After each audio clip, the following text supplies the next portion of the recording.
It was the kind of media circus that only happened once a decade.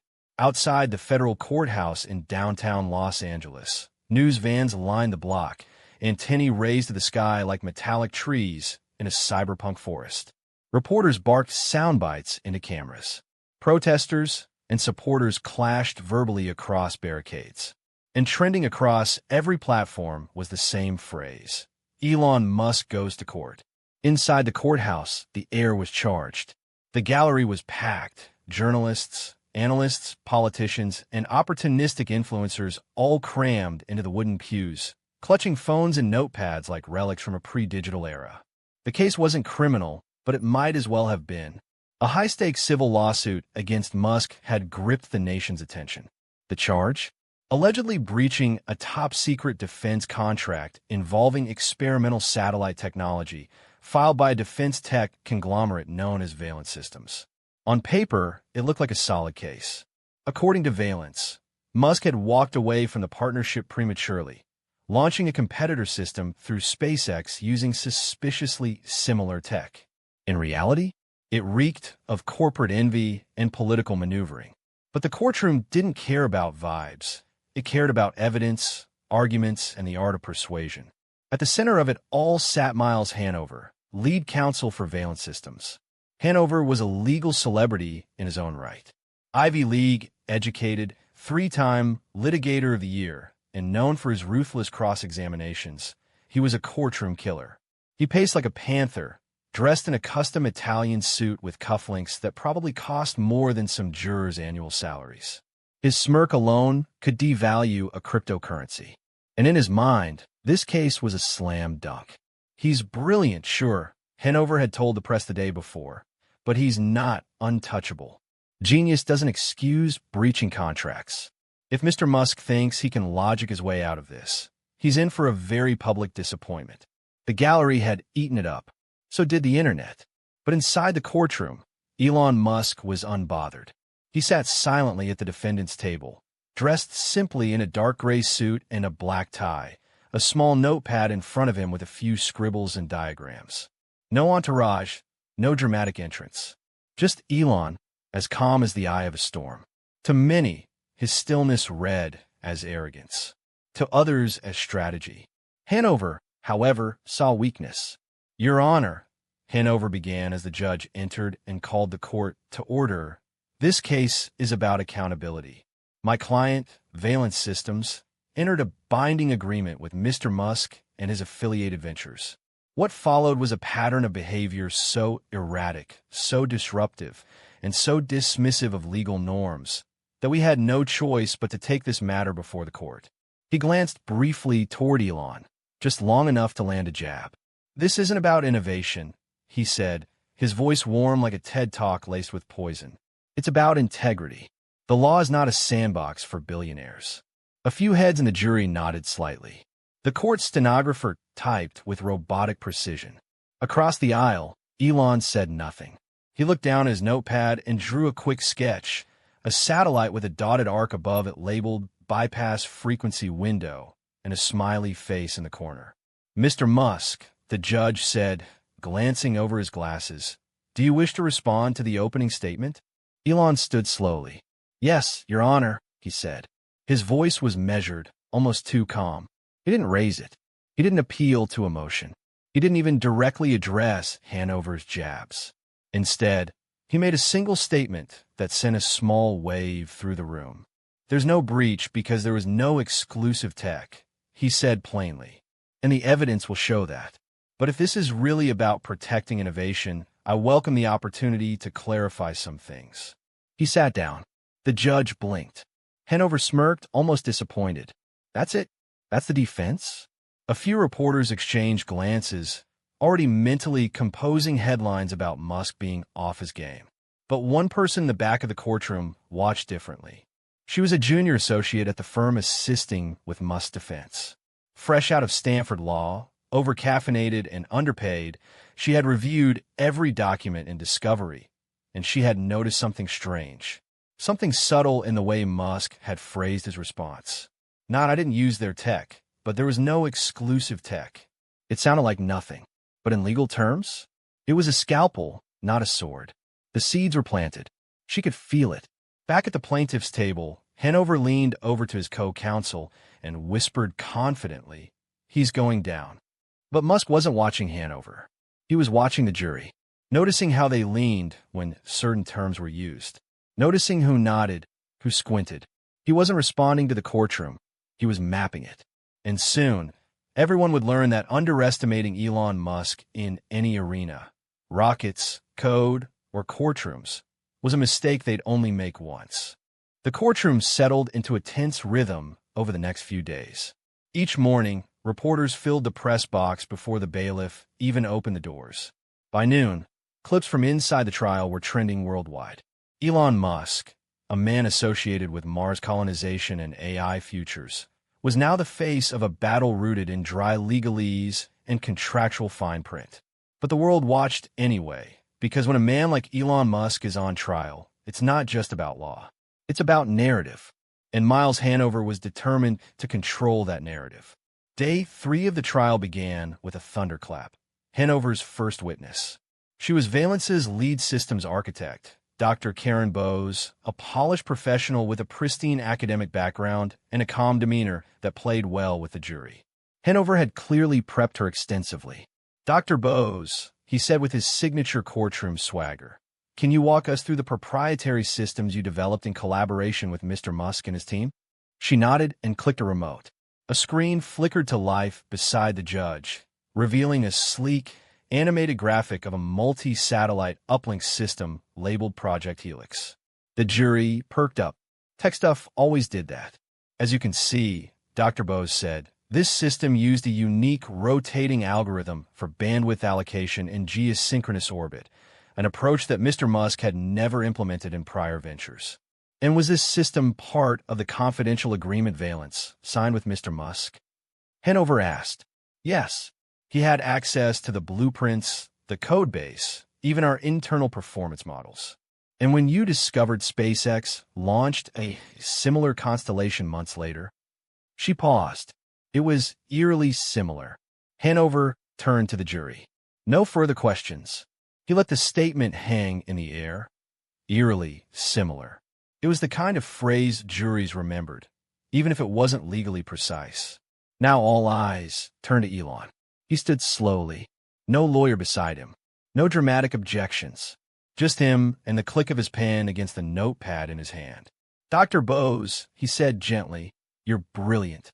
I've read your publications, especially the one from 2016, Frequency Allocation Under Orbital Drift. You still stand by that paper." She blinked, caught slightly off guard. "Yes, I do." "Interesting, because in that paper, you explicitly note that rotating bandwidth systems aren't patentable due to their classification under open orbital physics models. Would you say that's still true?" There was a pause. A beat. "Yes," she admitted. "The physics can't be patented, but the specific implementation." "Ah," Elon interrupted, still calm. "But if the physics are unpatentable and the code wasn't shared and the output is based on public data, then we're not talking about theft. We're talking about convergence. Independent development, which, by the way, we documented extensively, starting 6 months before our first meeting with Valence." The courtroom was still. Hanover stood, objecting to the interruption. The judge allowed it, barely. But the seed had been planted again. The jury had heard it. Convergence. A perfect word. Legal, logical, and fair.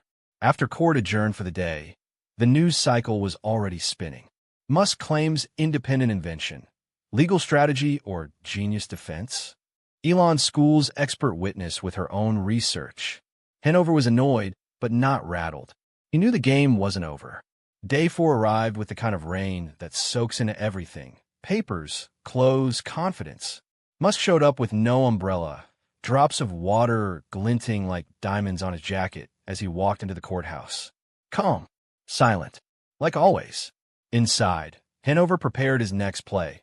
The cross-examination of a former SpaceX engineer, someone who had recently parted ways with Musk's team on unfavorable terms.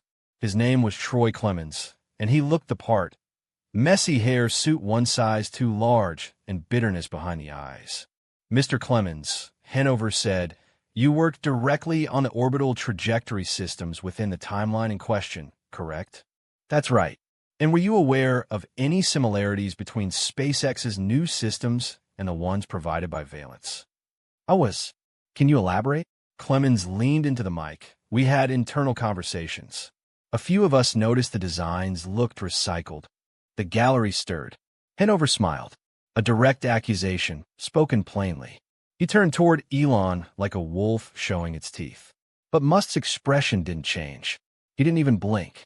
When it was his turn, he approached the witness box slowly.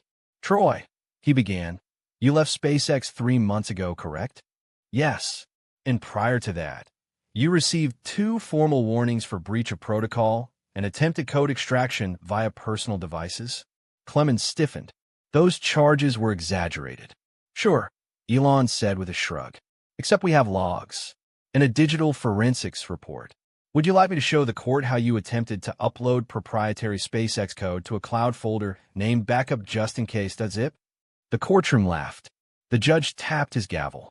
Elon looked at Clemens with no emotion. Just curious, did Valence hire you as a consultant after your departure from SpaceX? Hanover objected. The judge allowed the question. Clemens shifted uncomfortably. Yes. No further questions, Elon said. It wasn't the clapback Hanover had expected. It was worse. It was a slow, surgical gutting that left the witness and the credibility of the prosecution's case wounded. After court recessed, Hanover sat alone in the prep room, staring at the growing pile of defense materials Musk had submitted. The exhibits weren't flashy, just raw data, math, public records, emails, timestamps, flight logs. But the organization was unnerving. The logic was airtight. The argument was forming. This wasn't some eccentric billionaire bluffing his way out of courtroom. This was someone who had studied the rules of the game and was quietly rewriting them. By the time court resumed on day 5, a noticeable shift had taken place. The press, once devouring every dramatic line Miles Hanover dropped, was beginning to lean toward a new storyline. Elon Musk, the silent strategist. Twitter threads were dissecting his responses like game footage from a chess championship. Reddit legal communities were breaking down his cross-examinations frame by frame. Hanover didn't care about the noise. At least, that's what he told himself. His case was solid. His evidence was curated. But something felt different now. A kind of gravity shift, as if the center of the courtroom had moved and no one had told him. That morning, Musk did something he hadn't done all trial. He asked to make a direct statement to the court before proceedings began. Your Honor, he said as he stood, hands calmly clasped behind his back, I'd like to present a series of exhibits relevant to the timeline of development for the systems in question. They'll be entered into the record as Defense Exhibits 43 through 67. The judge raised an eyebrow. That's quite a stack, Mr. Musk. It's all metadata, sir. Mostly timestamps. The gallery was less than impressed. Metadata? Timestamps? But what happened next unfolded like a slow-motion checkmate. Musk walked the court through a digital trail of development. Emails, prototypes, satellite testing logs, even recorded Slack conversations. His tone was emotionless, the delivery surgical. But it painted a picture no dramatized opening statement ever could. The rotating bandwidth idea? SpaceX had tested a version of it over a year prior to any contact with Valence. The eerily similar code? It matched a GitHub repo timestamp before the NDA with Valence was even signed. And that elegant piece of architecture, Dr. Bose swore, was original. Musk pulled out a patent application, filed by an independent Japanese research group 5 years ago. What Valence had called proprietary tech was looking more and more like open-source convergence. The jury listened, leaned in. You could feel them pivoting. And then came the twist. Your Honor, Musk said toward the end of his walkthrough, if I may enter one final document into the record, Defense Exhibit 68. He held up a manila folder. This is an email sent from a Valence Systems executive to my assistant, 1 week before this lawsuit was filed. It outlines a proposal to license the very same technology they're now claiming I stole. If I had accepted, there would have been no lawsuit. He paused, but I didn't accept, because I knew the tech wasn't theirs. Hanover jumped up like a man caught mid-burglary. Objection.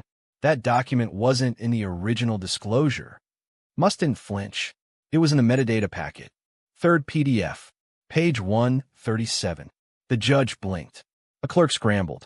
And sure enough, there it was. Hanover sat down, his jaw tight. The damage was done. At lunch break, the hallway buzzed like a shaken beehive. Reporters darted out into the courtyard to go live. Jurors sat quietly in corners, away from cameras, clearly digesting more than food. In the defense conference room, Musk reviewed a printed copy of the court transcript. He didn't gloat, didn't smile. He just underlined a few passages and quietly said, "They're going to pivot. Watch for it." He was right. That afternoon, Hanover changed tactics. No more swagger. No more grandstanding. Instead, he leaned into subtlety, trying to reframe Elon's metadata flood as digital noise, calling it technobabble designed to confuse a jury. Elon Musk is brilliant, he said in closing that day, addressing the jury directly. But even brilliance can mask dishonesty. All we ask is that you not get blinded by the spectacle. Look at the facts. But the facts were already turning against him. Even the judge, typically stone-faced, had begun to lean ever so slightly in Musk's direction, especially after Musk filed a motion to dismiss the charge regarding the satellite system, citing lack of standing and public domain overlap. Hanover objected, of course, fiercely, but the courtroom now lived in Musk's logic, not Hanover's narrative. That evening, on a podcast, a former prosecutor said it best. Hanover came in trying to play chess. Elon came in having already solved the board. The next day, Musk called one of Valence's own junior engineers to the stand. Her name was Lila Marquez, 28, MIT grad, brilliant and visibly nervous. "Ms. Marquez," Musk began gently, "is it true you were tasked with cross-referencing our launch data with Valence's internal system models?" "Yes." "Did you find any direct matches?" She hesitated. "No, just some similar architecture, mostly from publicly available standards." Hanover stood. "Objection irrelevant." The judge waved him down. "Overruled." "Let her answer." Musk stepped closer, but never raised his voice. "Ms. Marquez, did you at any point express concern to your superiors about filing this lawsuit?" Now the courtroom tensed. Hanover bolted upright again. "Objection. That's privileged internal discussion." Musk didn't respond to the outburst. He just waited. The judge looked at Marquez. She exhaled. "Yes, I did express concern. I said I wasn't comfortable using the word stolen, because I didn't think it was." You could hear a pin drop. Even Hanover was speechless. Musk gave a small nod. "Thank you. No further questions." That night, the headlines didn't just tilt, they flipped. Elon's defense strategy isn't just smart, it's devastating. Whistleblower witness confirms. No stolen tech. And in court, Hanover knew it too. He'd walked in ready to bury Elon Musk with law. But now, he was fighting for credibility, not victory. By the sixth day of trial, something strange happened.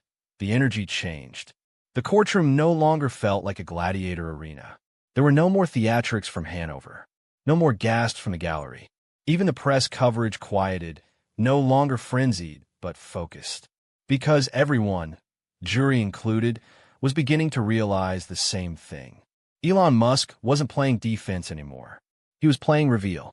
The previous day's emotional high point, when Lila Marquez admitted on the stand that she didn't believe any intellectual property had been stolen, had done more than just weaken Valence's case. It introduced doubt. Not about Elon's actions, but about Valence's motives. And that doubt was about to bloom. Court opened with Hanover stumbling out of the gate. His opening witness, an expert on intellectual property litigation, attempted to reframe the convergence defense as coincidence masquerading as innovation. But Musk didn't attack the man. Instead, he asked a simple series of yes or no questions. Would you agree that two parties can independently arrive at the same conclusion based on publicly available data? Yes. And you agree that orbital mechanics are not subject to copyright law? Correct. And do you believe that system architecture inspired by open-source projects constitutes infringement if no code or proprietary design is copied directly? The man hesitated. It depends. That's not a yes or a no. Then no. It would not. Musk nodded. Thank you. He returned to his table. No fireworks. No zingers. But Hanover's case was bleeding quietly. Then, in what seemed like a casual afterthought, Musk submitted Defense Exhibit 72, a financial disclosure document. On the surface, it looked like a boring corporate spreadsheet, but it contained something explosive, a $5 million lobbying expenditure for Valence Systems, made just 3 weeks before the lawsuit was filed. And the recipient? A firm that had direct ties to Hanover's own law office. Objection. Immediate chaos. Hanover was on his feet, shouting that the document was irrelevant, inadmissible, defamatory. Musk didn't even stand. He let the paperwork speak for itself. The judge reviewed it silently. The gallery held its collective breath. Then I'll allow it. But proceed carefully, Mr. Musk. He nodded, standing slowly. Ladies and gentlemen of the jury, he said, turning to face them directly for the first time since the trial began. You've heard 6 days of testimony. You've listened to engineers, analysts, former employees, even lobbyists. You've seen metadata, timelines, patent filings, and contracts. But here's what you haven't seen, proof. He took a step forward. No theatrics, just presence. No one has shown you stolen code. No one has shown you copied files. Because they don't exist. What exists is a pattern, a legal and corporate maneuver designed to crush competition using the courtroom instead of the marketplace. He paused. Let it hang. Valence tried to license the tech. When I declined, they decided to sue instead. And they hired Mr. Hanover, not because they wanted justice, but because they wanted a show. He walked over to the evidence table and held up the lobbying document. And in case you were wondering if there were other motivations at play, well, now you know. Hanover's face was locked in a forced neutral expression, but his jaw muscles betrayed him. The jury looked tired, but alert. And they were watching Musk, now not as a defendant, but as someone who had pulled back the curtain on an entire ecosystem of corporate warfare. After a brief recess, Hanover returned with an emergency motion to suppress Exhibit 72. But the judge had reviewed the sourcing. It's fair game, the judge ruled. Hanover sat down, visibly shaken. For the first time, he looked like a man realizing he'd underestimated his opponent. Elon Musk wasn't a rogue tech CEO defending himself in a trial. He was a meticulous strategist who'd been building toward this moment from the first day. And then Musk delivered the blow no one saw coming. Your Honor, he said, I'd like to call a surprise witness, Dominic Vass. Heads turned. Vass was a former Valence board member, one who had quietly resigned just weeks after the lawsuit began. Rumors swirled at the time about disagreements with the CEO. No one knew the full story. Until now, Vass took the stand with an unreadable expression. Hanover immediately moved to block his testimony. Denied, the judge said. Mr. Vass has already been subpoenaed. Musk approached the witness, stand slowly, flipping through his notes. Mr. Vass, thank you for joining us. Can you tell us, under oath, why you resigned from the Valence board? Vass sighed. I disagreed with the strategy. What strategy? The lawsuit. I was in the room when it was pitched, not as a defensive measure, but as a business play. They knew Elon had a similar system. They thought the optics of a lawsuit would damage him more than they'd ever have to prove. Gasps rippled through the gallery. Hanover was pale. Vass continued. They said it would be worth it, even if they lost. The CEO said, and I quote, dragging Musk into court is a win on its own. The judge hammered his gavel, demanding order. Musk turned to the jury. Is this what we want innovation to look like? A world where ideas can be stolen back through legal theatrics? Where merit is irrelevant and intimidation reigns? He paused. I didn't just defend myself. I defended the principle that ideas, when earned, shouldn't be litigated into silence. And he sat down. That night, the courtroom video clips shattered the internet. Musk's surprise witness reveals court case was a weapon all along. Ex-Veloz exec admits. Lawsuit was a strategy to damage Elon. Elon Musk flips the courtroom script with stunning testimony. The narrative had fully turned. What started as Elon Musk under fire had transformed into Elon Musk, exposing a system built to punish innovation. He hadn't just fought back. He had rewritten the script. Court resumed on day 7 under an overcast sky, as if the atmosphere outside had synced with the unraveling tension within the courtroom. Hanover entered with less fire than usual. Gone was the sharp suit with the custom cufflinks and power tie. Today, he wore a subdued gray ensemble. Even his leather briefcase seemed tired, like it had carried too many losing arguments in too few days. He'd spent the entire night crafting a new strategy, damage control.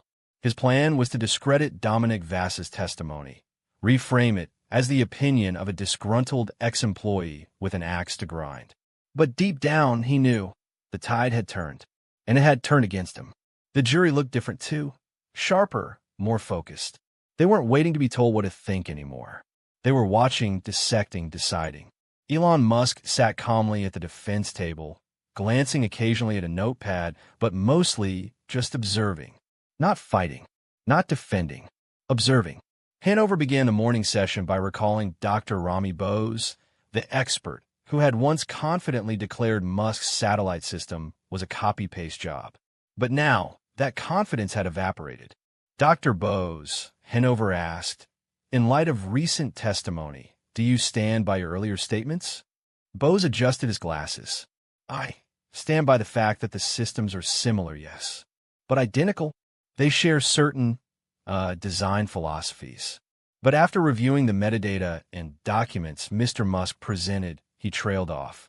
Hanover pushed. Yes or no, doctor? Were his systems copied? I can't definitively say that anymore. A low murmur spread through the gallery like a slow burn. When Elon rose for his cross-examination, he didn't attack. Instead, he approached the stand with almost disarming curiosity. Dr. Bose, how long have you worked in your field? 32 years. And you've seen many innovations emerge independently over the years. Yes. So you would agree it's entirely possible, maybe even probable, that two teams working from similar open source models and trying to solve the same problem could arrive at similar solutions? Bose hesitated. Yes, that is possible. Thank you, doctor. Elon returned to his seat. He hadn't destroyed Bose. He'd deflated him, and in doing so, he dismantled the central pillar of Hanover's case. That similarity equals theft. By midday, the courtroom felt like a house with no walls left standing. Every time Hanover tried to rebuild his narrative, Musk pulled a single thread, and the whole thing collapsed. And then came the moment that would define the trial forever. Hanover, visibly sweating, called Julia Sinclair, the chief operating officer of Valence Systems. She was confident, sharp, and prepared, exactly the witness Hanover needed to stop the bleeding. Until Elon took the floor. Ms. Sinclair, Musk began, do you recall authorizing a private meeting with my assistant 3 months before the lawsuit? She blinked. Yes. And during that meeting, did you offer my team a license to use Valence's intellectual property? Yes. Did you receive any compensation from me or my companies? No. So, to be clear, your team voluntarily offered a licensing agreement for technology you now claim I stole before any legal action was taken? Yes, but no further questions. Hanover jumped up. Objection. He's mischaracterizing the context. The judge overruled him. Ms. Sinclair already answered. You could see it in the jury's eyes now. This wasn't just a bad case. It was a manufactured one. After the lunch break, Hanover tried to redirect. He flipped open a folder and began reading from Musk's internal emails, trying to imply that some of Elon's language about obliterating the competition pointed to malicious intent. But Musk was ready. Would you like to read the rest of that thread? He asked, standing. Hanover froze. I'll save you the trouble, Musk said. That quote was about launching a marketing campaign for the Starlink consumer division, not about stealing Valence's tech. In fact, the emails go on to discuss a completely different platform. He turned to the jury. That's the problem when you take sentences out of context. You end up arguing against ideas that were never real in the first place. Hanover sat down slowly. The courtroom was silent. And then, as if orchestrated by fate, the final blow came from an unexpected place. The prosecution's own exhibit list. Buried deep in the attachments was a report Valence had commissioned from a third-party tech auditor, just 2 weeks before they filed the lawsuit. Elon had gotten a copy during discovery, but he hadn't used it. Until now. Your Honor, Musk said, I'd like to enter Defense Exhibit 89. The judge glanced at the document, then at Hanover, who suddenly looked very, very pale. Objection! This report was not intended for evidentiary use. Overruled. The jury leaned forward.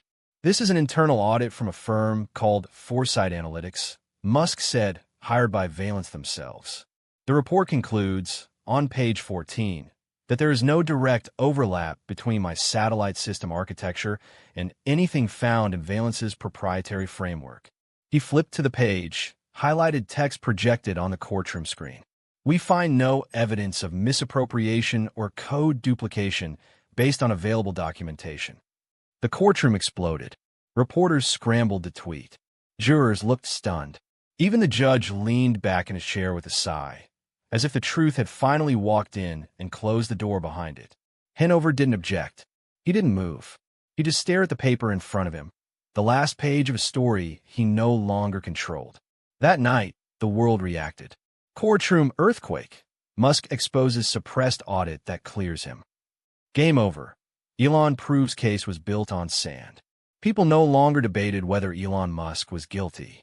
Now, they debated how deep the rabbit hole went. How many lawsuits like this one have been used to crush innovation, silence competition, and feed a broken system? And in the courtroom, one man sat quietly at the center of it all, not with arrogance or vindication, just certainty. Elon Musk hadn't just defended himself. He'd revealed the game. And in doing so, he'd changed it. Day 8. The gallery was packed, wall-to-wall with press, tech influencers, college students, bloggers, law professors, and curious citizens. Some came out of respect, others out of disbelief. Most came because they sensed they were about to witness something historic. The atmosphere was electric, not like a courtroom, more like a countdown before launch. Elon Musk sat quietly at the defense table, hands folded, expression unreadable. He wore a simple black suit and no tie. Calm, focused, like a man who'd already run every simulation and was just waiting for the final output. Across the room, Hanover looked haggard. His skin had gone dull, and his hair was disheveled from a night with no sleep. His legal team whispered frantically, passing papers they no longer believed would matter. Because deep down they knew it was over. At precisely 9:43 a.m., the judge returned to the bench. The courtroom rose, then settled. The door beside the jury box creaked open. 12 jurors filed in. None looked at Hanover. All looked briefly at Elon. The foreman, a woman in her late 50s with silver hair and steady eyes, stood with the verdict form in hand. Judge Wilkes turned to her. Madam Foreperson, has the jury reached a unanimous verdict? We have, Your Honor. Please read it. A hush fell over the courtroom. In a matter of Valence Systems versus Elon Musk, we the jury find the defendant not liable on all counts. A pause. Then, we further find that the plaintiff engaged in conduct deemed malicious and abusive of the legal system. Gasps. Audible gasps. Even the judge blinked twice. A second line on the verdict form had been filled. Recommendation for sanctions. Hanover's head dropped. Elon Musk simply nodded once, like he'd heard something he already knew. Outside the courtroom, the media swarmed. Headlines began updating in real time. Social media erupted. Musk wins. Valence shamed. Lawsuit backfires spectacularly. Back inside, Judge Wilkes cleared his throat. Before we conclude, he said, I'd like to make something clear. This court is not in the business of choosing sides in corporate warfare. But this case was different. He looked over his glasses at Hanover. From the evidence presented, it's clear to this court that these proceedings were manipulated as a weapon. The use of litigation to suppress a competitive threat is not just unethical, it's antithetical to justice. Then he turned to Musk.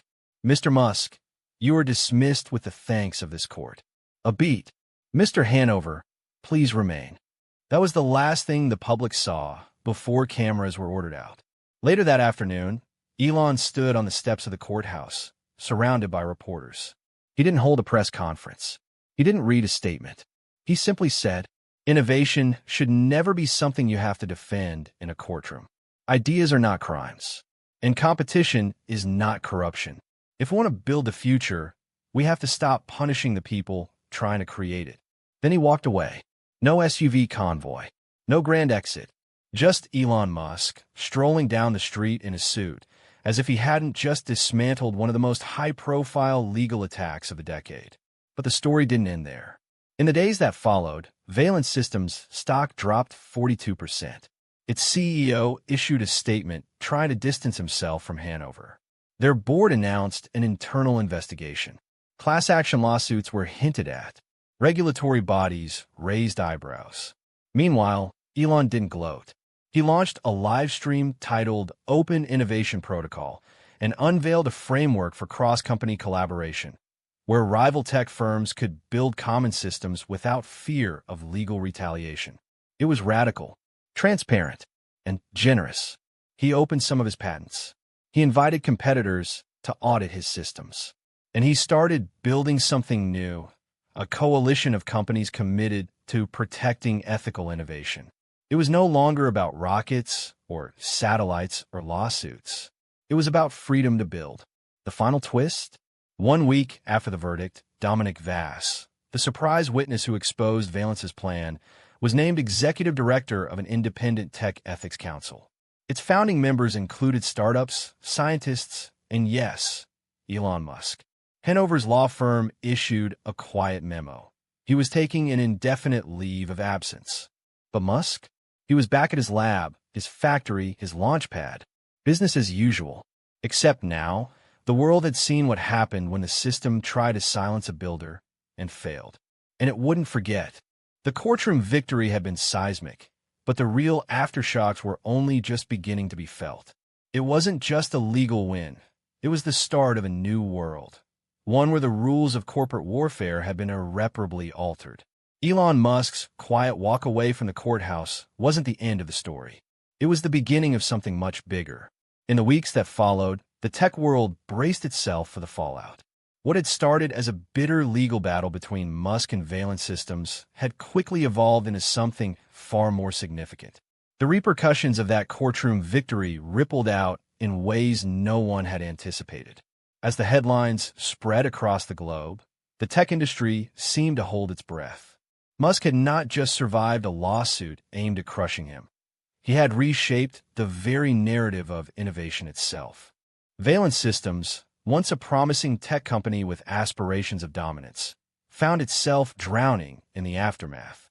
Their stock, which had been climbing steadily before the lawsuit, plummeted. Investors who had backed the company out of fear of Musk's growing empire now realized they had placed their money behind a sinking ship. The firm's CEO, the man who had pushed for the lawsuit, was quietly removed from his position. Behind closed doors, the board scrambled to salvage what was left of the company's reputation. But it was too late. Valence's name was now synonymous with legal overreach and corporate sabotage. Elon's victory, however, wasn't about revenge. It wasn't about watching someone else fall. For him, it was about something deeper. A reflection of his belief that his future, wasn't meant to be constrained by the manipulations of those too scared of competition to innovate. It was about building a system where ideas, not lawyers, held the power. Musk wasn't the type to gloat or show his hand prematurely. Instead of turning the win into an opportunity to strike down competitors, he began laying the groundwork for something new. In a few short weeks, he launched what would soon become the rallying cry for a new generation of innovators, a campaign for open innovation. His message was simple but powerful. Innovation, when done right, should benefit everyone. The future belongs to the creators, not the lawyers. The tech world, which had long been a battleground for patents and legal strategies, quickly took notice. It wasn't just that Musk had won. It was that he had used the battle to demonstrate something more important. Collaboration had to replace confrontation. Open source wasn't just a buzzword, it was a call to arms. The industry began to shift.